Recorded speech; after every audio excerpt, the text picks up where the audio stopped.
कृष्ण गोविंद हरे मुरारी। हे नाथ नारायण वासुदेव श्री कृष्ण गोविंद हरे मुरारी। हे नाथ नारायण वासुदेव। सच्चिदानंद रूपाय विश्वोत्पत्त्यादि Hathaway तापत्रय विनाशाय श्री कृष्णाय वयं नमः। सच्चित आनंद स्वरूप परमात्मा जो सृष्टि की उत्पत्ति, पालन और प्रलयकारी हैं तथा जीवों के आध्यात्मिक आदि दैविक आदि भौतिक तापों को नष्ट करने वाले हैं, अर्थात जीवों के मानसिक शारीरिक और भौतिक दुखों को दूर करने वाले हैं, उन श्री कृष्ण भगवान को हम नमस्कार करते हैं। श्री कृष्ण गोविंद हरे मुरारी। हे नाथ नारायण वासुदेव। कृष्ण गोविंद हरे मुरारी। हे नाथ नारायण वासुदेव। सत्वं रजस्तम इति दृश्यन्ते पुरुषे गुणाः कालसंचोदितास्ते वे परिवर्तन्त आत्मनि। सभी प्राणियों में तीन गुण होते हैं, सत्व रज और तम। काल की प्रेरणा से समय समय पर शरीर प्राण और मन में उनका ह्रास और विकास भी हुआ करता है। जिस समय मन बुद्धि और इंद्रियां सत्व गुण में स्थित होकर अपना अपना काम करने लगती हैं, उस समय सत्ययुग समझना चाहिए। सत्व गुण की प्रधानता के समय मनुष्य ज्ञान और तपस्या से अधिक प्रेम करने लगता है। जिस समय मनुष्यों की प्रवृत्ति और रुचि धर्म अर्थ और लौकिक पारलौकिक सुख भोगों की ओर होती है तथा शरीर मन एवं इंद्रियां रजोगुण में स्थित होकर काम करने लगती हैं, बुद्धिमान परीक्षित समझना चाहिए कि उस समय त्रेता युग अपना काम कर रहा है। जिस समय लोभ असंतोष अभिमान दंभ और मत्सर आदि दोषों का बोलबाला हो और मनुष्य बड़े उत्साह तथा रुचि के साथ सकाम कर्म में लगना चाहे, उस समय द्वापर युग समझना चाहिए। अवश्य ही रजोगुण और तमोगुण की मिश्रित प्रधानता का नाम ही द्वापर है। जिस समय झूठ कपट तंद्रा निद्रा हिंसा विषाद शोक मोह भय और दीनता की प्रधानता हो, उसे तमोगुण प्रधान कलयुग समझना चाहिए। जब कलयुग का राज्य होता है तब लोगों की दृष्टि क्षुद्र हो जाती है। अधिकांश लोग होते तो हैं अत्यंत निर्धन, परंतु खाते हैं बहुत अधिक। उनका भाग्य तो होता है बहुत ही मंद और चित्त में कामनाएं होती हैं बहुत बड़ी बड़ी। स्त्रियों में दुष्टता कुलटापन की वृद्धि हो जाती है। सारे देश में गांव गांव में लुटेरों की प्रधानता एवं प्रचुरता हो जाती है। पाखंडी लोग अपने नए नए मत चलाकर मनमाने ढंग से वेदों का तात्पर्य निकालने लगते हैं और इस प्रकार उन्हें कलंकित करते हैं। राजा कहलाने वाले लोग प्रजा की सारी कमाई हड़प कर उन्हें चूसने लगते हैं। ब्राह्मण नामधारी जीव पेट भरने और जननेंद्रिय को तृप्त करने में ही लग जाते हैं। ब्रह्मचारी लोग ब्रह्मचर्य व्रत से रहित और अपवित्र रहने लगते हैं। गृहस्थ दूसरों को भिक्षा देने के बदले स्वयं भीख मांगने लगते हैं। वानप्रस्थी गांवों में बसने लगते हैं और सन्यासी धन के अत्यंत लोभी अर्थ पिशाच हो जाते हैं। स्त्रियों का आकार तो छोटा हो जाता है पर भूख बढ़ जाती है।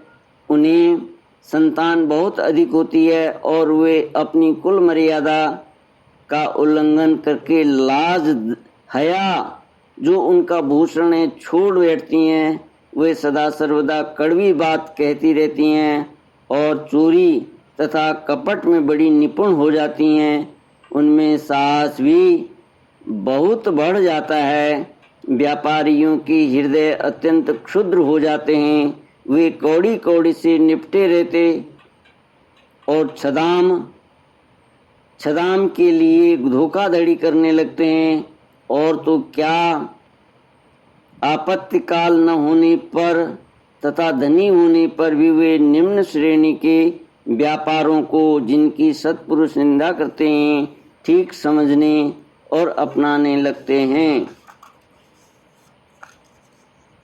स्वामी चाहे सर्वश्रेष्ठ ही क्यों न हो, जब सेवक लोग देखते हैं कि इसके पास धन दौलत नहीं रही, तब उसे छोड़कर भाग जाते हैं।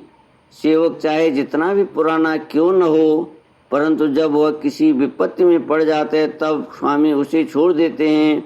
और तो क्या, जब गौएं बकीन हो जाती हैं, दूध देना बंद कर देती हैं, तब लोग उनका भी परित्याग कर देते हैं। प्रिय परीक्षित, कलयुग के मनुष्य बड़े ही लंपट हो जाते हैं।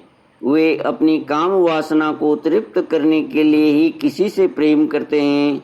वे विषय वासना के वशीभूत होकर इतने दीन हो जाते हैं कि माता पिता भाई बंधु और मित्रों को भी छोड़कर केवल अपनी साली और सालों से ही सलाह लेने लगते हैं। शूद्र तपस्वियों का वेश बनाकर अपना पेट भरते और दान लेने लगते हैं। जिन्हें धर्म का रत्ती भर भी ज्ञान नहीं है, वे ऊंचे सिंहासन पर विराजमान होकर धर्म का उपदेश करने लगते हैं। प्रिय परीक्षित, कलयुग की प्रजा सूखा पड़ने के कारण अत्यंत भयभीत और आतुर हो जाती है। एक तो दुर्भिक्ष और दूसरे शासकों की कर वृद्धि। प्रजा के शरीर में केवल अस्थि पंजर और मन में केवल उद्वेग शेष रह जाता है। प्राण रक्षा के लिए रोटी का टुकड़ा मिलना भी कठिन हो जाता है। कलयुग में प्रजा शरीर ढकने के लिए वस्त्र और पेट की ज्वाला शांत करने के लिए रोटी, पीने के लिए पानी और सोने के लिए 2 हाथ जमीन से भी वंचित हो जाती है। उसे दाम्पत्य जीवन, स्नान और आभूषण पहनने तक की सुविधा नहीं रहती। लोगों की आकृति, प्रकृति और चेष्टाएं पिशाचों की सी हो जाती हैं। कलयुग में लोग अधिक धन की तो बात ही क्या, कुछ कौड़ियों के लिए आपस में बैर विरोध करने लगते और बहुत दिनों के सद्भाव तथा मित्रता को तिलांजलि दे देते हैं। इतना ही नहीं, वे दमड़ी के लिए अपने सगे संबंधियों तक की हत्या कर बैठते और अपने प्रिय प्राणों से भी हाथ धो बैठते हैं। परीक्षित, कलयुग के क्षुद्र प्राणी केवल काम वासना की पूर्ति और पेट भरने की धुन में ही लगे रहते हैं। पुत्र अपने बूढ़े माँ बाप की भी रक्षा पालन पोषण नहीं करते, उनकी उपेक्षा कर देते हैं। और पिता अपने निपुण से निपुण सब कामों में योग्य पुत्रों की भी परवाह नहीं करते, उन्हें अलग कर देते हैं। परीक्षित, श्री भगवान ही चराचर जगत के परम पिता और परम गुरु हैं। इंद्र, ब्रह्मा आदि त्रिलोकाधिपति उनके चरण कमलों में अपना सिर झुकाकर सर्वस्व समर्पण रहते हैं। उनका ऐश्वर्य अनंत है और वे एक रस अपने स्वरूप में स्थित हैं। परंतु कलयुग में लोगों में इतनी मूढ़ता फैल जाती है, पाखंडियों के कारण लोगों का चित्त इतना भटक जाता है कि प्राय लोग अपने कर्म और भावनाओं के द्वारा भगवान की पूजा से भी विमुख हो जाते हैं। मनुष्य मरने के समय आतुरता की स्थिति में अथवा गिरते या फिसलते समय विवश होकर भी यदि भगवान के किसी एक नाम का उच्चारण कर ले तो उसके सारे कर्म बंधन छिन्न भिन्न हो जाते हैं और उसे उत्तम से उत्तम गति प्राप्त होती है। परंतु हाय रे कलयुग से प्रभावित होकर लोग उन भगवान की आराधना से भी विमुख हो जाते हैं। परीक्षित, कलयुग के अनेकों दोष हैं। कुल वस्तुएं दूषित हो जाती हैं, स्थानों में भी दोष की प्रधानता हो जाती है। सब दोषों का मूल स्रोत तो अंतःकरण है ही, परंतु जब पुरुषोत्तम भगवान हृदय में आ विराजते हैं तब उनकी सन्निधि मात्र से ही सब के सब दोष नष्ट हो जाते हैं। भगवान के रूप, गुण, लीला, धाम और नाम के श्रवण के संकीर्तन, ध्यान, पूजन और आदर से वे मनुष्य के हृदय में आकर विराजमान हो जाते हैं। और एक दो जन्मों के पापों की तो बात ही क्या, हजारों जन्मों के पापों के ढेर भी क्षण भर में भस्म कर देते हैं। जैसे सोने के साथ संयुक्त होकर अग्नि उसकी धातु संबंधी मलिनता आदि दोषों को नष्ट कर देती है, वैसे ही साधकों के हृदय में स्थित होकर भगवान विष्णु उनके अशुभ संस्कारों को सदा के लिए मिटा देते हैं। परीक्षित, विद्या, तपस्या, प्राणायाम, समस्त प्राणियों के प्रति मित्र भाव, तीर्थ स्नान, व्रत, दान और जप आदि किसी भी साधन से मनुष्य के अंतःकरण की वैसी वास्तविक शुद्धि नहीं होती जैसे शुद्धि भगवान पुरुषोत्तम के हृदय में विराजमान हो जाने पर होती है। परीक्षित, अब तुम्हारी मृत्यु का समय निकट आ गया है। अब सावधान हो जाओ, पूरी शक्ति से और मंताकरण की सारी वृत्तियों से भगवान श्री कृष्ण को अपने हृदय सिंहासन पर बैठा लो। ऐसा करने से अवश्य ही तुम्हें परम गति की प्राप्ति होती है। जो लोग मृत्यु के निकट पहुंच रहे हैं उन्हें सब प्रकार से परम ऐश्वर्यशाली भगवान का ही ध्यान करना चाहिए। प्यारे परीक्षित, सबके परम आश्रय और सर्वात्मा भगवान अपना ध्यान करने वाले को अपने स्वरूप में लीन कर देते हैं, उसे अपना स्वरूप बना लेते हैं। परीक्षित, यूं तो कलयुग दोषों का खजाना है, परंतु इसमें एक बहुत बड़ा गुण है।